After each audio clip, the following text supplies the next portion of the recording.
Hey, welcome into Crunch Time with Chris. My guest is fresh off his team's fourth straight Final Four appearance and 12 straight district titles, 15 in the last 17 years. The Thayer Bobcats are an absolute wagon when it comes to boys basketball and several other sports.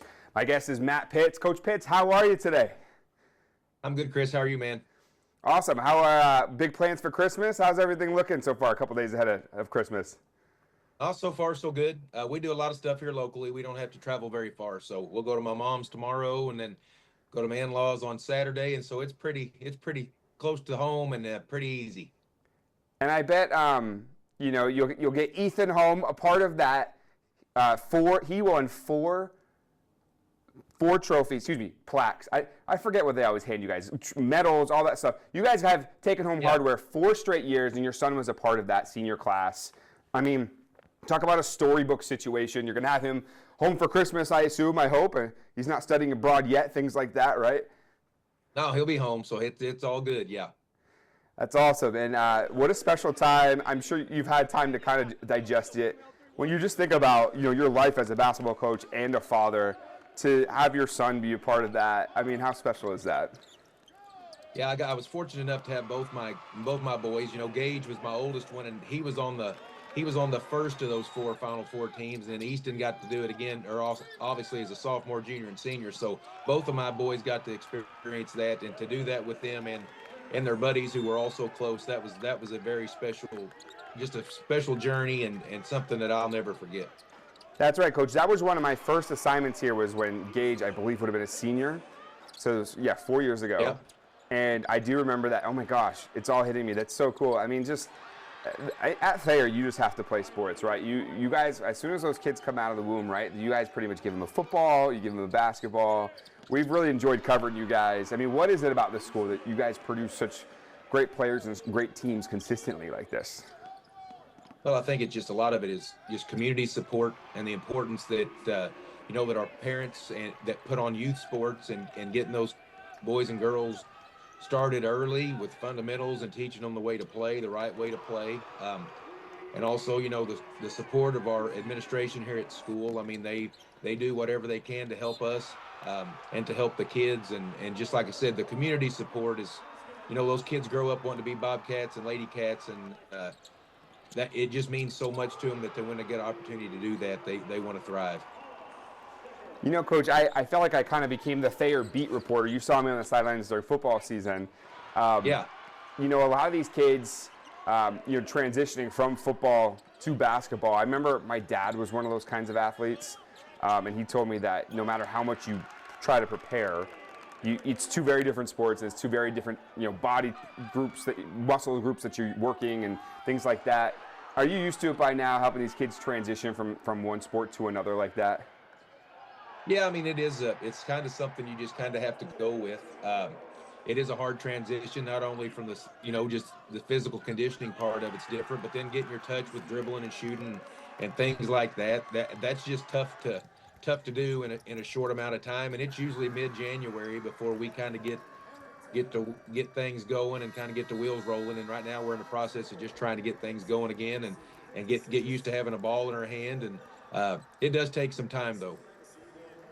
Coach, your team this year has a special opportunity that in my entire career in television, I don't think I've ever heard of, which is that they can go kindergarten through senior year every time they've seen nothing but a district title.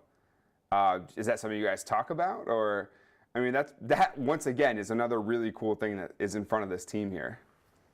Yeah, we don't talk a lot about that. We talk more about the process and what it takes daily to get to accomplish things like that. There's so many things that have to go into being able to win games, and you just check little things off. And when you do all those little things, then big things happen. And right now we're in the process of, trying to iron some kinks out and get some things going. But in time, I think by the end we'll have a chance to be there. And these guys do a great job every day of showing up with the right attitude and working, even though it's not easy all the time. They continue to work and they continue to get better. And like we say, you just got little things you got to do. The standard's the standard, and success looks different for every group. So you just kind of saddle up and enjoy the ride and see what happens. Yeah, and you're returning a group. Your leading scorer averaged 6.6 points a game last year. So obviously a ton of offense to replace. What are you learning about your team here 6 games into the season, and who do you think is going to be your go-to players, as you kind of mold the team, this new group together like this? We got a lot of guys that are capable of doing things night in and night out. I mean, I think we'll be one of those teams that by the end it could be a number of guys that could hurt you. We got a freshman point guard, Hunter Trinkler, who does a great job. A sophomore wing, Jaden Belcher, who he's a 6'5", got good length. A very heady basketball player, great IQ. And then Hollis Deckard was the kid you were talking about that returned from last year. I mean, he was really our only returning player that played a lot. He's a great shooter. And then, you've got 2 more seniors there in Riley White, who plays inside for us, great athlete, good rebounder, good defender. He's one of those football guys, just got to get his touch back and work on some things, but he will. And then Heath Combs is another senior. And he's kind of like Riley, great defender. They're just trying to get out of football mode and get into basketball mode. And then off the bench, you got Carter Nicholson, a junior, who's played really well here early for us. Dominic Boyce, who had a great football season. He's really starting to come into his own a little bit on the basketball court. Like I said, he's got some things he's just got to polish up and just get used to having the ball in his hand. But like I said, there's a number of those guys that can do some things, and I'm excited about that. Coach, every time I've ever shot a Thayer game, I have known to be ready for dunks, okay? We haven't had a chance to see you guys yet this season. You've played a lot of those Arkansas schools to start the season, so we haven't gotten out there yet. But is that something that's synonymous with this team, or is this team more of a different style than we're used to seeing? Maybe a little different. Probably not overly, not overall as athletic as other bunches, but there's still a few guys that might throw one down every now and then. You know what? Easton, and I know was as a point guard, isn't probably going to be the guy that they look to dunk, but I wouldn't be surprised if he could dunk because your son had such good ups, huh? Well, he was known to do that every now and then in practice, and he sure liked to try a lot. I'll give him that. Yeah, that's awesome. So is he playing ball over there? Is he playing ball? Intramurals maybe a little bit? Just going to school and traveling around and watching us play. He does a really good job of supporting these guys, and he enjoys watching and going. That's all. Is he able to make it to some of these games? I guess it's not that far of a drive. I guess he could make it. Is he able? Oh yeah, he's still around, so he hadn't missed one yet, I don't think. That's really cool. Do you have any more coming down the pike? Are there any more Pitts names that we need to know about here? No, I don't have any sons left. Those were my 2. That's awesome. It does feel like, in the time, Coach, that I've been there, it really felt like a family atmosphere. It just felt like you guys have your own little corner of the state here that's all yours. And Thayer's such a unique area. Like I said, I felt like I was there every weekend, but it was really only 3 weekends that I got to go there for a few hours every time. What kind of makes the town unique, the family atmosphere unique, and the love of sports in your town so unique? Well, I just think that, like you say, when you're a small area like this, I mean, everybody pretty much knows everybody. It is it's very family-like. I mean, you go to football games on Friday night. I mean, it's almost like everybody's there.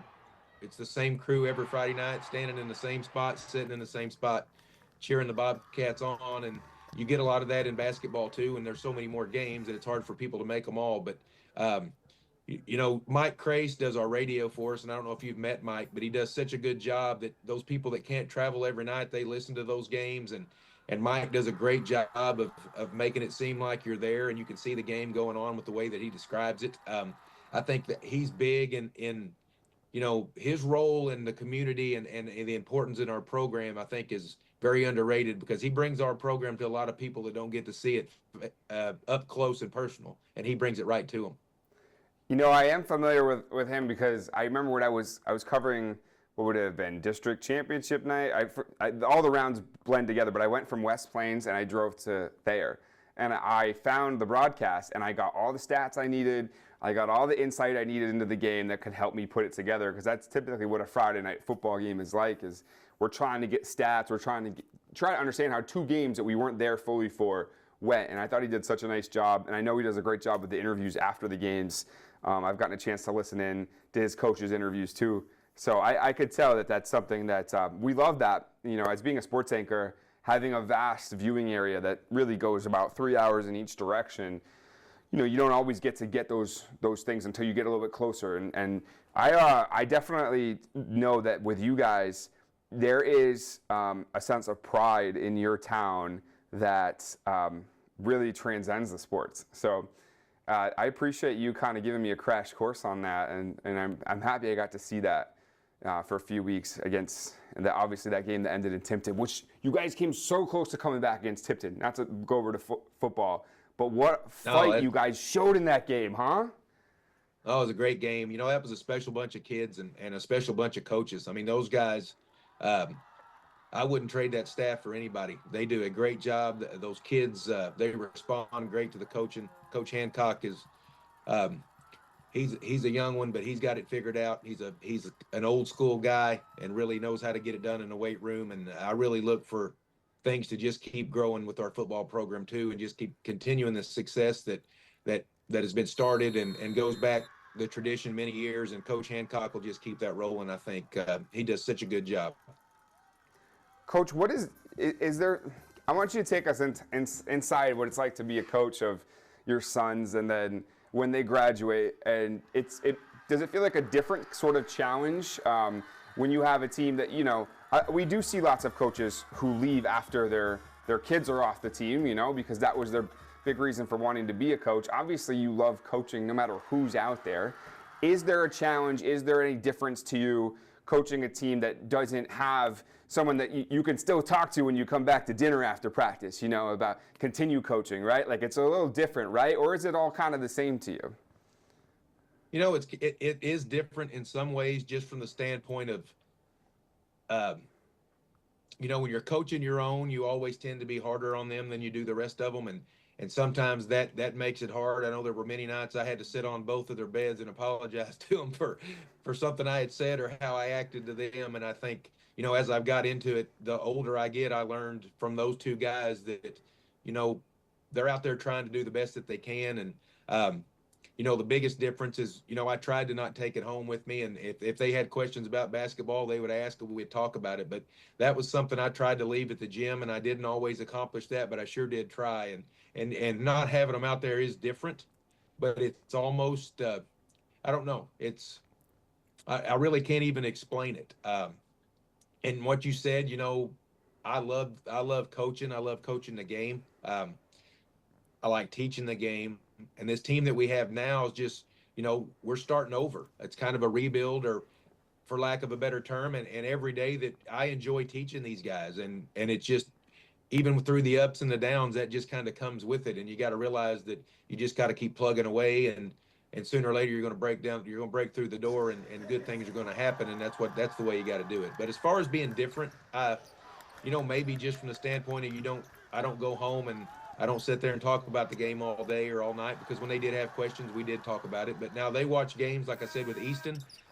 We watch those games, and he watches them. We talk about them some nights till midnight or 1 o'clock, just sitting on the couch. And it's nice to have him there too, because he's a pretty harsh critic. He says, "Dad, what are you thinking?" I know he's got something on his mind. Coach, I was hoping to see you in the blue and gold field here. Instead, it'll be the Bad Boy Mowers Ronnie Brogdon Classic. I hope I said all that correct. What do you want? Yeah, you got it. Yeah, looks like is it in Arkansas?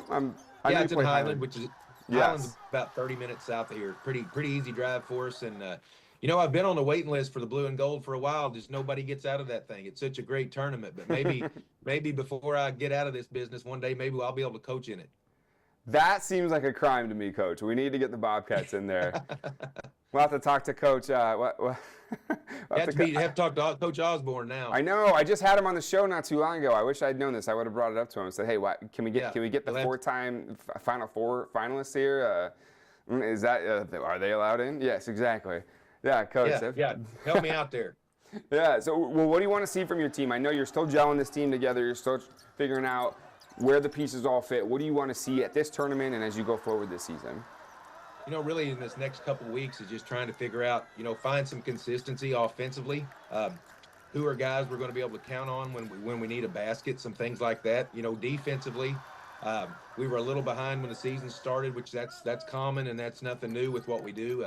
We've really gotten better here lately defensively. Now we've got to focus on the offensive side of the ball, and like I said, start finding some consistency and being able to find out who we can and who we can't count on to get some stuff done. But I think it'll happen. It's just a slow process, and when you're starting over, it's just hard sometimes. But like I said, the effort and the intensity, we're always going to bring that. Now we're looking for some consistency. Coach, anything I didn't ask you about you want to bring up here? This is my favorite question because sometimes I get an answer. Sometimes we've asked all the questions. Is there anything we didn't touch on here?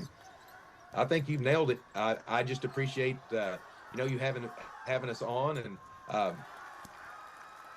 not only talking about past groups, but the group we have now. And those guys are going to do their best to continue what we've got rolling here, and down the stretch here, the last couple months, we'll just keep working our tail off and see where that takes us. Coach, I forgot, we have a sponsor for Crunch Time with Chris. It's actually Shroot Beet Farms, okay? People who are wondering what my sweatshirt said. Actually, I completely made that up. We don't have a sponsor. I always do that. I make up a sponsor. My favorite, yeah, we had Captain Crunch. That's who I want to sponsor. Crunch Time, be perfect. But I love Captain Crunch. Yeah, it's the best. I have a box of it. It's actually getting kind of old. I should probably eat it soon. I had it for our first episode like 3 months ago. So that's a very underrated cereal, I think. Coach, hey, and according to Blue and Gold, you're clearly underrated too. We got to get you on there.